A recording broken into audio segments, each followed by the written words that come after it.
Bismillahirrahmanirrahim. Assalamualaikum warahmatullahi wabarakatuh. Apa kabar anak-anak ibu guru kelas 2 MI yang salih dan salihah? Semoga sehat walafiat ya. Anak-anak, kita akan belajar rangkuman materi Al-Quran Hadis kelas 2 semester 1 sebagai persiapan SAS atau PAS yang meliputi bab 1 menulis huruf hijaiyah, bab 2 hukum bacaan gunnah, bab 3 surah Al-Fil, bab 4 surah Al-Humazah, bab 5 surah Al-Asr, bab 6 surah At-Takasur, dan bab 7 hadis tentang keutamaan belajar Al-Quran. Anak-anak, perhatikan dan amati sampai akhir video ya, supaya anak-anak paham dan mengerti. Untuk rangkuman materi pelajaran lainnya dan latihan soal kelas 2 MI semester 1, bisa cek link di deskripsi ya. Sebelum mulai belajar, anak-anak duduk dengan baik dan awali dengan berdoa kepada Allah agar bisa belajar dengan baik. Rangkuman materi bab 1, menulis huruf hijaiyah. Menulis huruf hijaiyah. Al-Quran ditulis dengan menggunakan huruf hijaiyah. Huruf hijaiyah yang ada dalam Al-Quran berjumlah 30. Menulis huruf hijaiyah dimulai dari kanan ke kiri.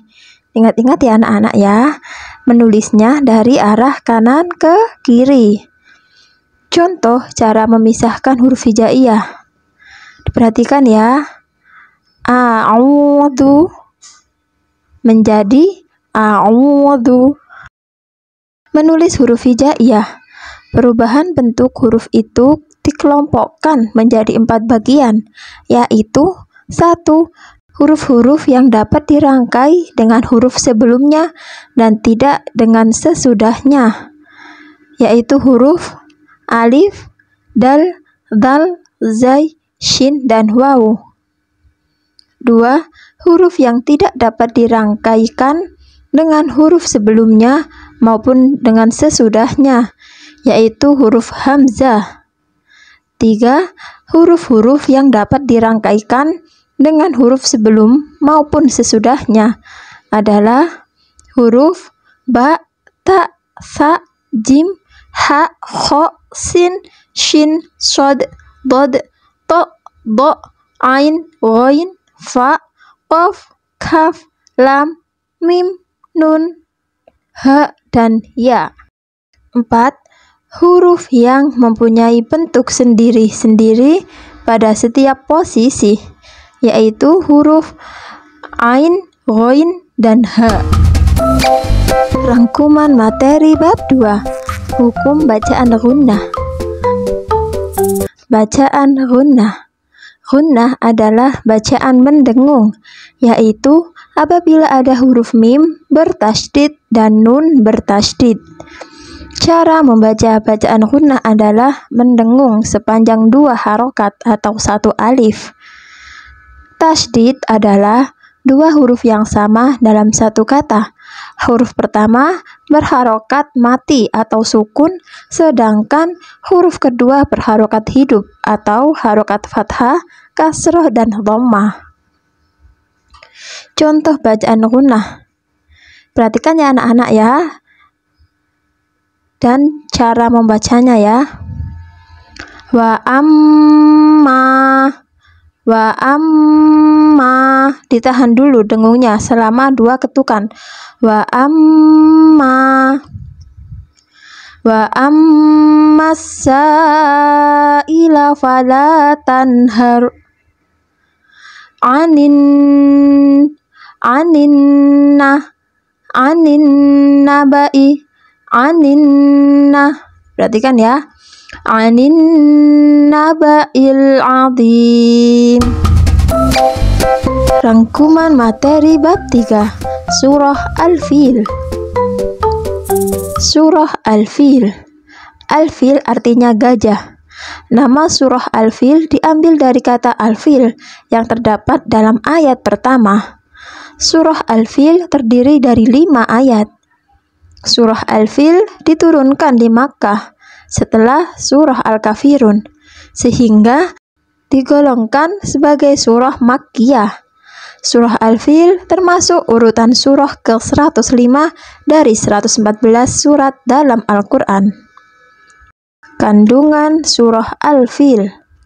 Surah Al-Fil menceritakan tentang pasukan bergajah dari Yaman yang dipimpin oleh Abraha yang ingin meruntuhkan bangunan Ka'bah di Makkah.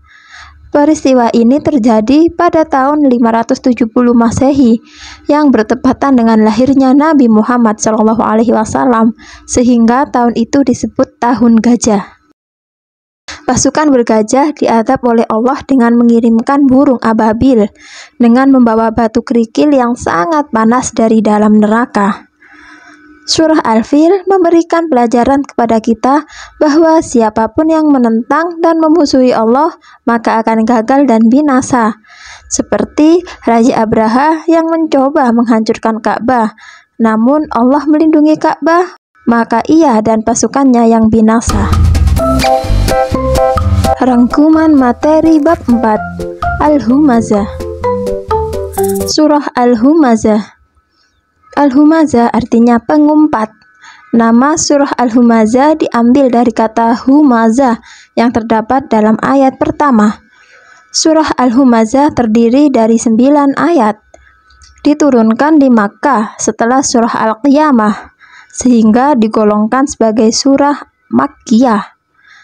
Surah Al-Humazah termasuk urutan surat ke-104 dari 114 dalam Al-Quran. Pokok kandungan surat Al-Humazah.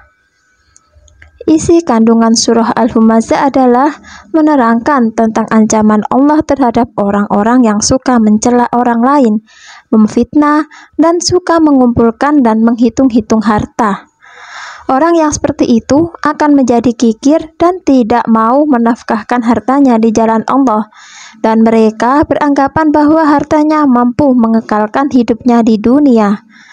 Kemudian mereka akan dimasukkan ke dalam neraka Hutomah, merupakan api neraka yang akan membakar hingga masuk ke dalam hati.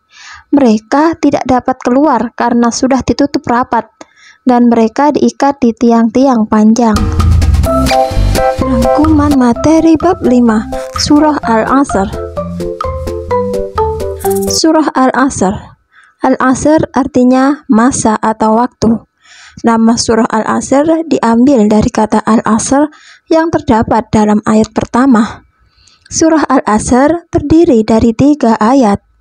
Diturunkan di Makkah setelah surah Al-Insyirah, sehingga digolongkan sebagai surah Makkiyah.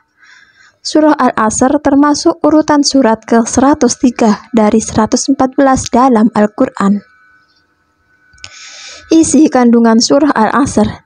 Isi kandungan surah Al-Asr adalah memberikan pelajaran bahwa semua manusia berada dalam keadaan merugi apabila tidak mengisi waktunya dengan perbuatan-perbuatan baik. Ada 4 kriteria orang yang tidak merugi menurut surat Al-Asr, yaitu 1. Orang yang beriman kepada Allah, 2. Orang yang senantiasa beramal soleh, 3. Orang yang saling menasihati dalam kebenaran, dan yang keempat, orang yang saling menasihati dalam kesabaran. Rangkuman materi bab 6 Surah At-Takasur. Surah At-Takasur. At-Takasur artinya bermegah-megahan. Nama surah At-Takasur diambil dari kata At-Takasur yang terdapat dalam ayat pertama. Surah At-Takasur terdiri dari 8 ayat. Diturunkan di Makkah setelah surah Al-Kautsar, sehingga digolongkan sebagai surah Makkiyah. Surah At-Takasur termasuk urutan surah ke-102 dari 114 dalam Al-Quran. Isi kandungan surah At-Takasur. Isi kandungan surah At-Takasur yaitu 1. Keinginan manusia untuk bermegah-megahan dalam soal duniawi, sering melalaikan manusia dari tujuan hidupnya. Dia baru menyadari kesalahannya itu setelah maut mendatanginya. 2. Manusia akan ditanya di akhirat nanti tentang nikmat yang dibangga-banggakannya itu. Bermegah-megahan maksudnya manusia telah lalai, lengah, dan berpaling dari tujuan hidup sejati dan tidak lagi memperhatikan kesucian jiwa, kecerdasan akal, dan tidak pula memperhatikan bahwa kehidupan akan menemui kematian. Manusia telah diperdaya oleh kemegahan harta benda hingga membanggakan dirinya di hadapan manusia lain. Rangkuman materi bab 7. Hadis tentang keutamaan belajar Al-Quran. Hadis tentang keutamaan belajar Al-Quran. Anak-anak diperhatikan ya. An Utsman radhiyallahu anin Nabi sallallahu alaihi wasallam qala khairukum man ta'allama al-Qur'an wa 'allamahu. Dari Utsman radhiyallahu dari Nabi Muhammad SAW bersabda, sebaik-baik kamu adalah orang yang belajar Al-Quran dan mengajarkannya. Isi kandungan hadis tentang keutamaan belajar Al-Quran. Dalam hadis ini menerangkan sebaik-baiknya manusia adalah belajar Al-Quran dan mengajarkan Al-Quran. Pertama, belajar Al-Quran berarti belajar membaca, menulis, mengartikan, memahami, dan menghafal Al-Quran. Sedangkan yang kedua, mengajarkan Al-Quran berarti mengajarkan cara membaca, cara menulis, cara mengartikan, cara memahami, dan cara menghafal kepada orang lain. Alhamdulillah anak-anak, kita sudah selesai belajar bersama-sama.